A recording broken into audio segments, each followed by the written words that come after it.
Shalom, shalom, shalom à tous ceux qui ont décidé d'avoir une portion d'alliance avec cette émission Parole bénissante.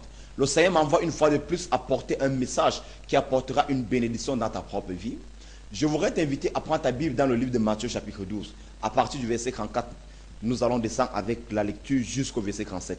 Écoutez ce que la Bible dit. Race de vipères, comment pourriez-vous dire de bonnes choses, méchants comme vous l'êtes? Car c'est de l'abondance du cœur que la bouche parle. L'homme bon tire de bonnes choses de son bon trésor, et l'homme mauvais tire de mauvaises choses de son mauvais trésor. Je vous le dis, au jour du jugement, les hommes rendront compte de toutes les paroles vaines qu'ils auront proférées, car par tes paroles tu seras justifié, et par tes paroles tu seras condamné. Je voudrais dire à celui qui est scotché sur son écran et qui m'écoute à cet instant, que tes paroles vont créer une place dans ta propre vie. C'est la raison pour laquelle j'apporte un thème ce matin. Parler le langage de Dieu. Vous savez, quand nous parlons de Dieu, nous parlons d'un royaume. Le Dieu que nous servons, il a son royaume. Et dans son royaume, il y a un langage approprié.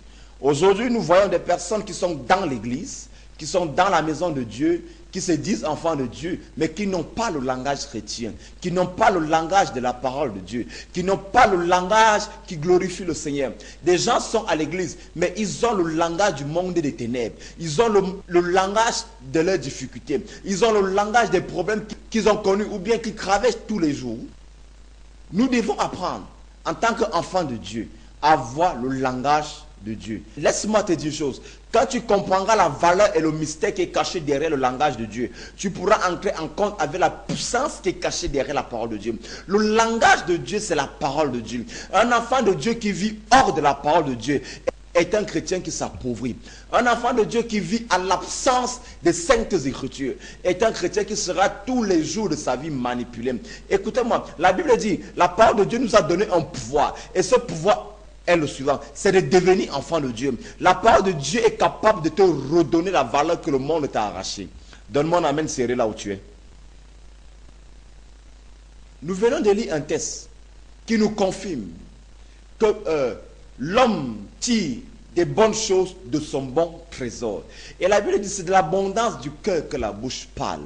En tant qu'enfant de Dieu, nous avons un langage prescrit par la Bible. La Bible dit, au commencement était la parole. Et la parole était avec Dieu. Et tout ce qui a été fait par elle. Vous devez comprendre une chose. Un chrétien doit être qualifié et défini par la nature de ses paroles.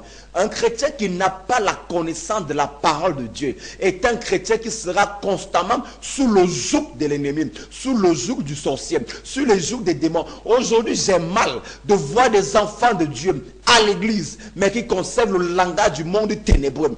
La Bible dit, il a envoyé sa parole et sa parole leur a guéri. Aujourd'hui, si nous voulons être agréables au Seigneur, si nous voulons être agréables à Dieu, nous devons retourner dans les origines de la parole de Dieu. C'est la collaboration avec les saintes écritures qui te donnera la victoire. Car la Bible déclare, fais de l'Éternel tes délices et il réalisera les désirs de ton cœur. Les premiers délices que toi tu dois faire à Dieu dans ton cœur, c'est de confesser la parole de Dieu. L'apôtre Paul nous a dit dans 2 Corinthiens chapitre 5 à partir du verset 17, or sans la foi il est impossible d'être agréable à Dieu. Je voudrais dire à quelqu'un, parler le langage de Dieu, c'est de confesser la parole de Dieu dans sa propre vie. Parler le langage de Dieu, c'est d'opérer avec la parole de Dieu. Aujourd'hui, nous voyons des personnes qui courent ça et là, à la crainte, à la doctrine des démons, à la doctrine du monde des ténèbres. Écoutez-moi, ma soeur, mon frère, si tu connais le mystère qui est caché derrière la parole de Dieu, tu comprendras que ton Christ est supérieur à n'importe quel démon qui peut t'effrayer aujourd'hui.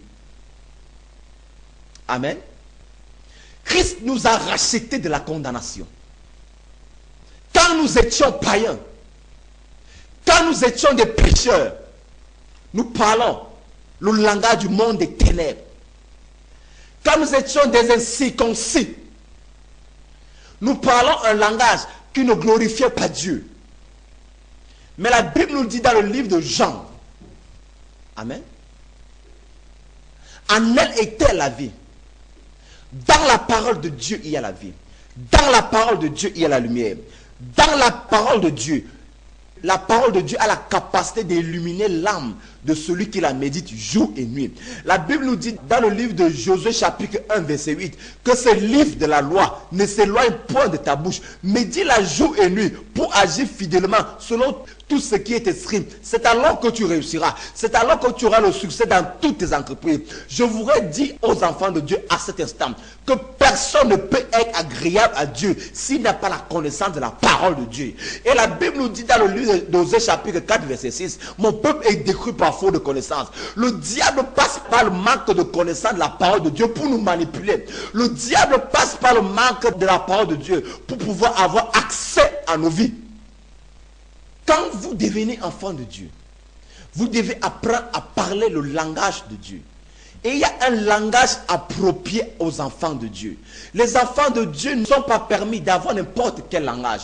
Il y a un langage approprié aux enfants de Dieu. Car la Bible le précise. La Bible dit les désirs de la chair sont opposés à ceux de l'esprit. Quand on se dit enfant de Dieu, quand on est devenu enfant de Dieu, ce processus-là nous donne l'obligation d'adopter un langage sain dans nos vies. Aujourd'hui, nous voyons beaucoup d'enfants de Dieu qui sont séduits par la doctrine des démons. Quand vous commencez à leur dire, un mari de nuit, Bozé, je ne connais pas. Heureux à ceux qui ont fait la théologie d'études des démons. Moi, je n'ai pas eu à le faire. Parce que je connais une chose. Le nom de Jésus est le nom qui est élevé au-dessus de tous les noms. Vous devez comprendre une chose. Peu importe l'entité qui se lève contre vous. Si vous avez la révélation de qui est Christ dans votre vie, vous aurez la victoire. Vous aurez le succès. Vous aurez la paix. Qu'est-ce qui te donne la paix? C'est la connaissance de Christ. Aujourd'hui, si nous voyons l'égarement des enfants de Dieu, c'est parce que plusieurs sont ignorants de la parole de Dieu.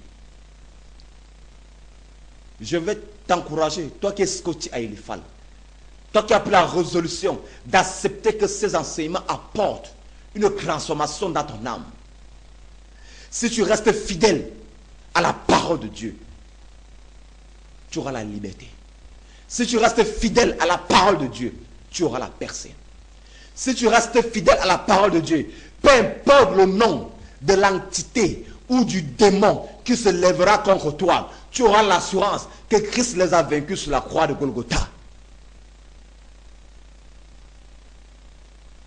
Enfants de Dieu, nous devons retourner dans les saintes écritures. Car ce n'est que dans les saintes écritures que nous pourrons fuir la manipulation des démons, que nous pourrons dominer sur la terreur du monde occulte, sur la terreur de les ténèbres. La Bible dit la terre était informe et vide.